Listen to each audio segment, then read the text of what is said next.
Have you ever felt like your life is not going the way it should be going? It feels like things are not steering the direction it needs to be steered. Well, stick around and hear what God's got to say about bringing your life into alignment.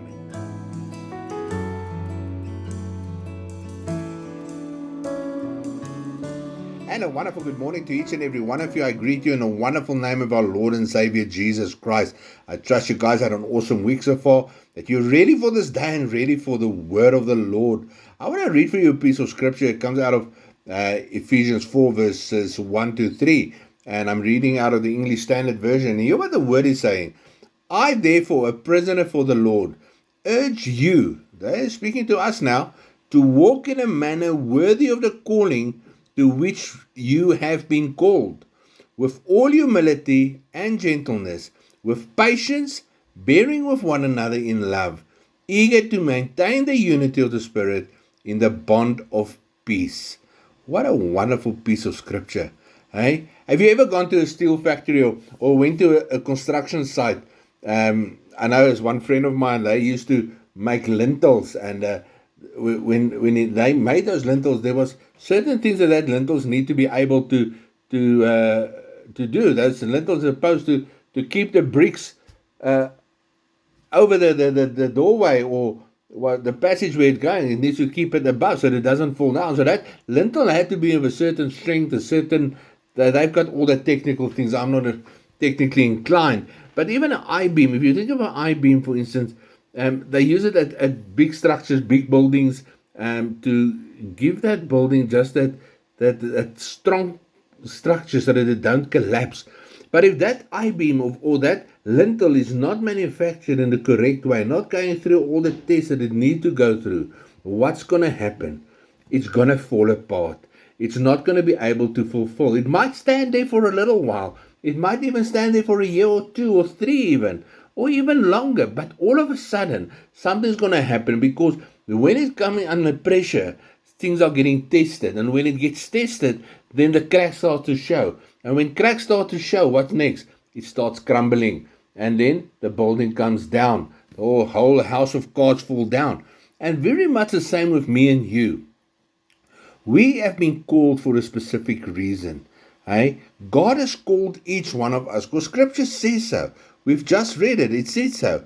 That we need to walk in a manner worthy of the calling to which we've been called. So each one of us have been called.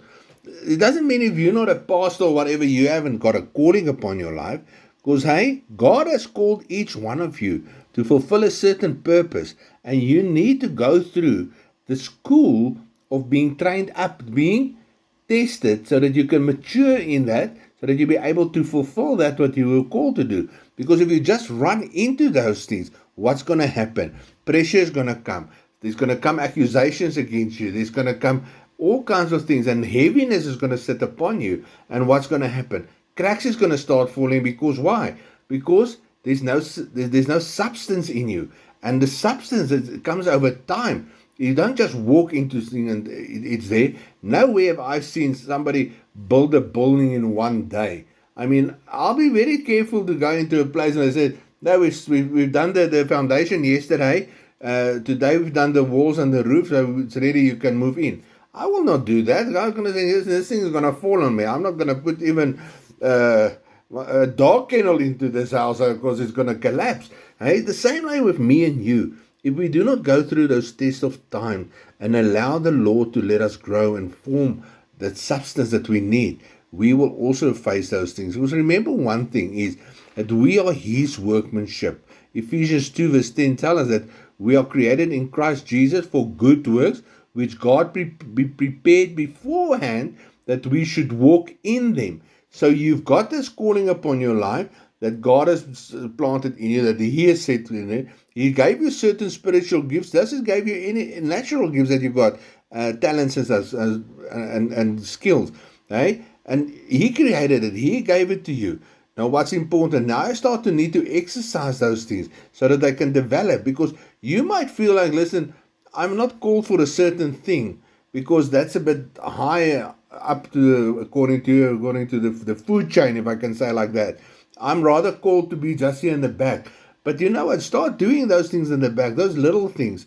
And you know what? God's going to mature you and He's going to sustain you and put some substance around you that you one day you're going to step up and you probably going to start speaking the word to God to thousands, millions of people. You don't know because God only knows. He's the one who equips us. He's the one that develops us. He's the one that trains us up.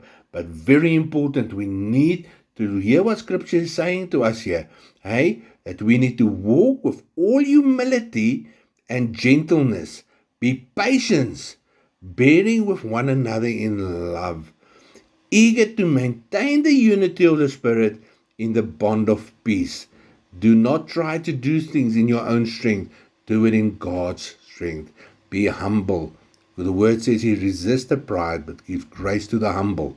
Let us remember that we need to walk in humility and gentleness, have patience, and bearing with one another in love. And allow God to do that work that He has started within you, that He will bring it to pass. Very important that we need to do that. So this is me for this morning. I really trust that you will just look at what is your spiritual gift. What is it that you feel God has called you to do? And I can tell you, you might not know what your spiritual gift at this moment. If you don't know, reach out to me.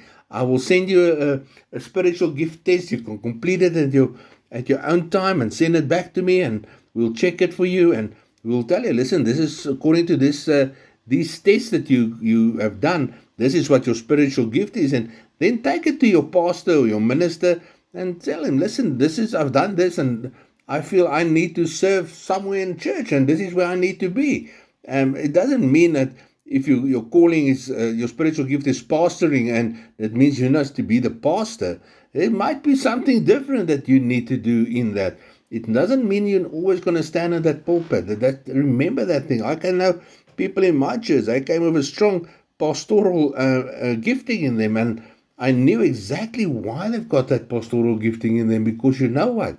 They are there to benefit me, to help me, so that I can grow in the Lord, and I can be patient, I can walk with humility, and I can be trained up to that what God has called me to do. Amen. You guys must be blessed as you go out, blessed as you come in. May the favor of the Lord shine upon you. May He make a crooked road straight. And God willing, let us speak tomorrow morning again as we walk in alignment with that what God has called us to do.